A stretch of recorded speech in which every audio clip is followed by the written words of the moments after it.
Open forum. തുറസിന്റെ തുറമുഖങ്ങൾ. കായിക ലോകത്തു നിന്നുള്ള പുത്തൻ വാർത്തകളിലേക്കും വിശേഷങ്ങളിലേക്കും ഏവർക്കും സ്വാഗതം. Sports mix. കായിക ലോകം കഴിഞ്ഞയാഴ്ചയിൽ തയ്യാറാക്കി അവതരിപ്പിക്കുന്നത് സ്പോർട്സ് എഴുത്തുകാരൻ മുഹമ്മദ് ദാവൂദ്. 1% സാധ്യതയേ ഉള്ളുവെങ്കിൽ പോലും അതിനായി 100% ആത്മാർത്ഥതയോടെ പ്രയത്നിക്കുന്ന ചിലരുണ്ട്. ഇന്ത്യൻ പേസ് ബോളർ മുഹമ്മദ് സിറാജിനെയും അക്കൂട്ടത്തിൽപ്പെടുത്താം. ഇംഗ്ലണ്ടിനെതിരായ ടെസ്റ്റ് പരമ്പരയിലെ അവസാന മത്സരത്തിൽ സിറാജിൻ്റെ മിന്നും പ്രകടനത്തിൻ്റെ മികവിൽ ഇന്ത്യ നേടിയ ആവേശ വിജയമായിരുന്നു പോയ വാരം കായിക പ്രേമികൾ ഏറ്റവും ആഘോഷിച്ച നിമിഷങ്ങളിലൊന്ന്. പരമ്പരയിൽ 2-1 മുന്നിൽ നിൽക്കെ ഓവൽ ടെസ്റ്റിൻ്റെ അവസാന ദിനം ഇംഗ്ലണ്ടിനു വിജയത്തിനു വേണ്ടിയിരുന്നത് വെറും 35 റൺസ്, കയ്യിലുണ്ടായിരുന്നത് 4 വിക്കറ്റും. എന്നാൽ സിറാജിൻ്റെ ഉജ്ജ്വല സ്പെല്ലിനു മുന്നിൽ ഇംഗ്ലണ്ട് ബാറ്റർമാർ വിറച്ചതോടെ ഇന്ത്യ വിജയം മണത്തു. ഒടുവിൽ ഇന്ത്യൻ പേസറുടെ ഒരു കിടിലൻ യോർക്കറിൽ ഗസ് അറ്റ്കിൻസന്റെ സ്റ്റെമ്പ് തെറിച്ചതോടെ ഇന്ത്യ സ്വന്തമാക്കിയത് 6 റൺസിൻ്റെ അവിസ്മരണീയ ജയം. ആൻഡേഴ്സൺ തെണ്ടുൽക്കർ ട്രോഫി എന്നു പുനർനാമകരണം ചെയ്യപ്പെട്ട പരമ്പര 2-2 എന്ന നിലയിൽ ഇതോടെ സമനിലയിലാക്കാനും ടീം ഇന്ത്യക്കായി. ഒരു പക്ഷേ വിജയത്തോളം വിലപിടിപ്പുള്ള സമനില. കാരണം രോഹിത് ശർമ്മ, വിരാട് കോഹ്ലി, അശ്വിൻ എന്നിവരുടെ വിരമിക്കലിനു പിന്നാലെ ശുഭ്മൻ ഗില്ലിന്റെ ക്യാപ്റ്റൻസിയിൽ ഇംഗ്ലണ്ടിലേക്ക് പോയ ഇന്ത്യൻ ടീം ആതിഥേയരുടെ ബാസ്ബോൾ ശൈലിക്കു മുന്നിൽ തകർന്നടിയും എന്നായിരുന്നു പൊതുവെയുള്ള വിലയിരുത്തൽ. എന്നാൽ ഓരോ ടെസ്റ്റിലെയും ഓരോ സെഷനിലും ഇംഗ്ലണ്ടിനെ വെല്ലുവിളിച്ച ഇന്ത്യൻ ടീം ആ പ്രവചനങ്ങളെ കാറ്റിൽ പറത്തി. അതിനു മുന്നിൽ നിന്നത് 25-ാം വയസ്സിൽ ഇന്ത്യൻ ടെസ്റ്റ് ക്യാപ്റ്റന്റെ തൊപ്പിയണിഞ്ഞ ശുഭ്മൻ ഗിൽ തന്നെ.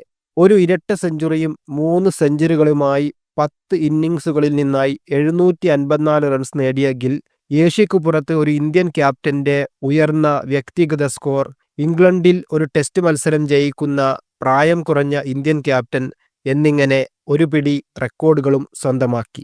തൻ്റെ ടീമിൻ്റെ ആത്മാഭിമാനം ഉയർത്തിപ്പിടിക്കാനും കളിക്കളത്തിൽ ഇംഗ്ലണ്ടിൻ്റെ തന്ത്രങ്ങൾക്കും കുതന്ത്രങ്ങൾക്കും തിരിച്ചടി നൽകാനും ക്യാപ്റ്റൻ എന്ന നിലയിൽ ഗില്ലിനു സാധിച്ചതിൻ്റെ ഫലം കൂടിയാണ് ഈ പരമ്പരയിലെ സമനില നേട്ടം. KL രാഹുൽ, ഋഷഭ് പന്ത്, യശസ്വി ജയ്സ്വാൾ എന്നിവരും ഗില്ലിനൊപ്പം ഇന്ത്യൻ ബാറ്റിങ്ങിനു കരുത്തേകി. തീർച്ചയായും എടുത്തു പറയേണ്ട മറ്റു 2 പേർ ബാറ്റിങ്ങിലും ബോളിങ്ങിലും ഒരുപോലെ തിളങ്ങിയ രവീന്ദ്ര ജഡേജയും വാഷിംഗ്ടൺ സുന്ദറുമാണ്.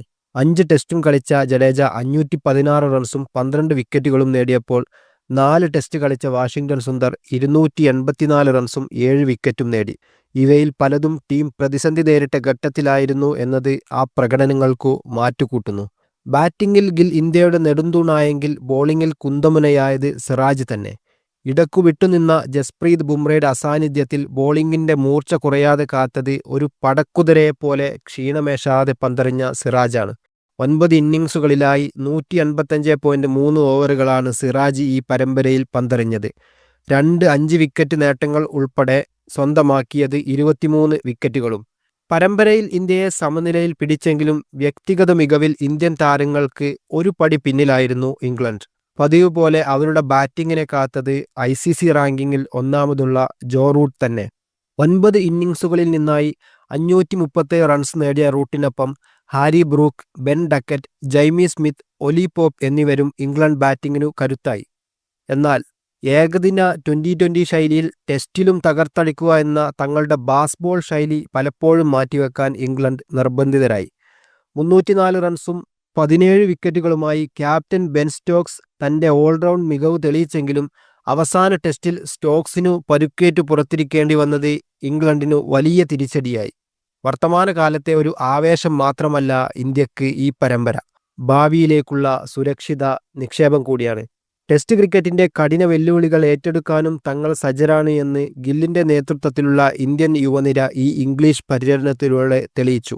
ഇംഗ്ലണ്ടിലെ ക്രിക്കറ്റ് മൈതാനങ്ങളിൽ കണ്ടത് 2 ലോകോത്തര ടീമുകൾ തമ്മിലുള്ള പോരാട്ടമാണെങ്കിൽ ഹംഗറിയിലെ ഫോർമുല 1 ട്രാക്കിൽ കഴിഞ്ഞയാഴ്ച കണ്ടത് 2 കൂട്ടുകാർ തമ്മിലുള്ള ആവേശപ്പോരാണ്. മക്ലാരൻ ടീമിന്റെ താരങ്ങളായ ലാൻഡോ നോറിസും ഓസ്കാർ പിയാസ്ട്രിയും തമ്മിലായിരുന്നു അത്. ഫോർമുല 1-ൽ കഴിഞ്ഞ കുറച്ചു വർഷങ്ങളിലായി കണ്ടിരുന്ന മെഴ്സിഡീസ് റെഡ്ബുൾ മത്സര സമവാക്യങ്ങളെ അട്ടിമറിച്ച് ഇത്തവണ കാണുന്നത് ഒരേ ടീമിലെ 2 പേർ തമ്മിലുള്ള ഈ സൗഹൃദ പോരാണ്. സീസണിൽ ഇതുവരെ നടന്ന 14 ഗ്രാൻഡ് പ്രീകളിൽ 11ലും വിജയം നേടിയത് ഇവരിലൊരാളാണ്.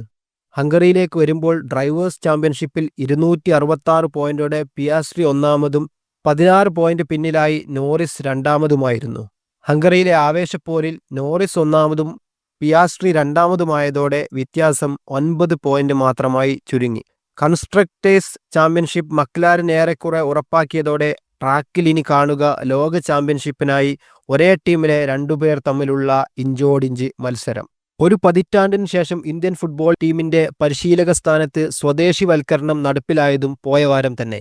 ടീമിനെ വിജയവഴിയിലേക്കു നയിക്കാനാവാതെ ചുമതലയൊഴിഞ്ഞ സ്പെയിനുകാരൻ മനോലോ മാർക്കസിന് പിൻഗാമിയായി ഓൾ ഇന്ത്യ ഫുട്ബോൾ ഫെഡറേഷൻ നിയമിച്ചത് മുൻ ഇന്ത്യൻ താരം കൂടിയായ ഖാലിദ് ജമീലിനെ.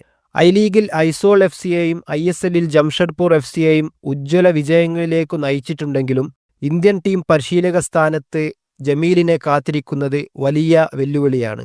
സൂപ്പർ താരം സുനിൽ ഛേത്രിയുടെ രണ്ടാം വരവിനിടയിലും വിജയങ്ങൾ കണ്ടെത്താനാവാതെ പോയ ടീമിന്റെ ആത്മാഭിമാനം വീണ്ടെടുക്കുക എന്നതാവും ജമീലിനു മുന്നിലുള്ള പ്രധാന ഉത്തരവാദിത്തം. ഇറാൻ ഉൾപ്പെടെയുള്ള ടീമുകൾ പങ്കെടുക്കുന്ന കാഫ കപ്പ്, ഏഷ്യൻ കപ്പ് യോഗ്യതാ മത്സരങ്ങൾ എന്നിവയാണ് ജമീലിനു മുന്നിലുള്ള ആദ്യ വെല്ലുവിളികൾ. കളത്തിനു പുറത്ത് ഇന്ത്യൻ കായിക പ്രേമികളെ ആവേശഭരിതരാക്കുകയും നിരാശരാക്കുകയും ചെയ്ത 2 കാര്യങ്ങളും കഴിഞ്ഞ വാരം ഉണ്ടായി. അർജന്റീന ഇതിഹാസ താരം ലയണൽ മെസ്സി കൊൽക്കത്ത, അഹമ്മദാബാദ്, മുംബൈ, ന്യൂഡൽഹി എന്നീ നഗരങ്ങളിൽ പര്യടനത്തിനെത്തുന്നു എന്നതായിരുന്നു സന്തോഷവാർത്ത. ഡിസംബറിൽ ഇന്ത്യയിലെത്തുന്ന മെസ്സി പ്രദർശന മത്സരങ്ങളിലും സ്വകാര്യ ചടങ്ങുകളിലുമാണ് പങ്കെടുക്കുക. എന്നാൽ ലോക ജേതാക്കളായ മെസ്സിയുടെ അർജന്റീന ടീം ഈ വർഷം കേരളത്തിലെത്തില്ല എന്നത് സംസ്ഥാനത്തെ കായിക പ്രേമികൾക്ക് വലിയ നിരാശയായി. സ്വകാര്യ സഹായത്തോടെ സംസ്ഥാന സർക്കാർ തന്നെയാണ് ചർച്ചകൾക്കു മുൻകൈയെടുത്തതെങ്കിലും അതു ഫലപ്രാപ്തിയിലെത്തിക്കാനാവാതെ പോയത് കേരളത്തിനു തിരിച്ചടിയായി. ഫുട്ബോളിലും ക്രിക്കറ്റിലുമായി 2 ഇതിഹാസ താരങ്ങളുടെ ഉജ്ജ്വല പ്രകടനത്തിനും കഴിഞ്ഞ വാരം ആരാധകർ സാക്ഷ്യം വഹിച്ചു. വനിതാ കോപ്പ അമേരിക്ക ഫുട്ബോളിൽ ബ്രസീൽ 9ാം തവണയും ജേതാക്കളായപ്പോൾ അതിന് ചുക്കാൻ പിടിച്ചത് 39-കാരിയായ ഒരു താരമായിരുന്നു, മാർത്ത.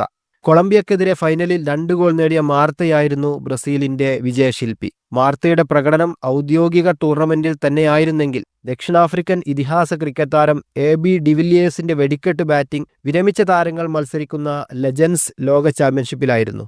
60 പന്തിൽ 120 റൺസ് അടിച്ചെടുത്ത ഡിവില്ലിയേഴ്സിന്റെ മികവിലാണ് ഫൈനലിൽ പാകിസ്ഥാനെ ദക്ഷിണാഫ്രിക്ക 9 വിക്കറ്റിനു മറികടന്നത്.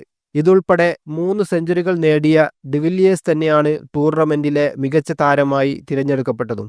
രാജ്യാന്തര ക്രിക്കറ്റിൽ നിന്ന് അപ്രതീക്ഷിത വിരമിക്കൽ പ്രഖ്യാപിച്ചിരുന്ന ഡിവില്ലിയേഴ്സിന്റെ തിരിച്ചുവരവ് ഇതോടെ ആരാധകർക്കിടയിൽ വീണ്ടും ചർച്ചയായി.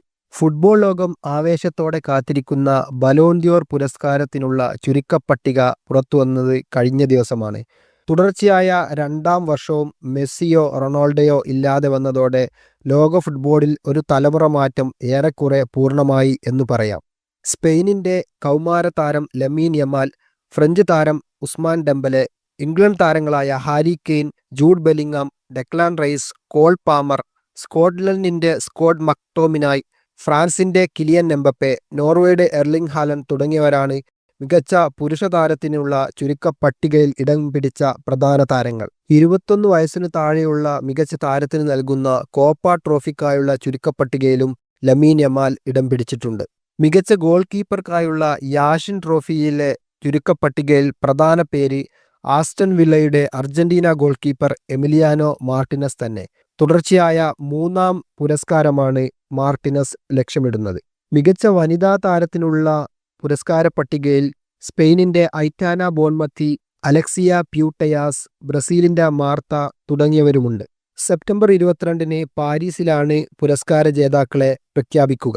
യൂറോപ്യൻ ഫുട്ബോൾ ലീഗുകൾ ഈ മാസം തുടങ്ങാനിരിക്കെ കടുത്ത മത്സരങ്ങൾക്കുള്ള കഠിന പരിശീലനത്തിലാണ് ടീമുകൾ. അതിനു മുൻപുള്ള സൂചനാ വെടിക്കെട്ടായി ഓഗസ്റ്റ് 14-ന് യുവേഫ സൂപ്പർ കപ്പ് മത്സരവുമുണ്ട്. ചാമ്പ്യൻസ് ലീഗ് ജേതാക്കളായ PSG-യും യൂറോപ്പ ലീഗ് ജേതാക്കളായ ടോട്ടനം ഹോട്ട്സ്പറും തമ്മിലുള്ള മത്സരത്തിന്റെ വിശേഷങ്ങളോടെ അടുത്തയാഴ്ച വീണ്ടും കാണാം. സ്പോർട്സ് മിക്സ് കായിക ലോകം കഴിഞ്ഞയാഴ്ചയിൽ തയ്യാറാക്കി അവതരിപ്പിച്ചത് സ്പോർട്സ് എഴുത്തുകാരൻ മുഹമ്മദ് ദാവൂദ്.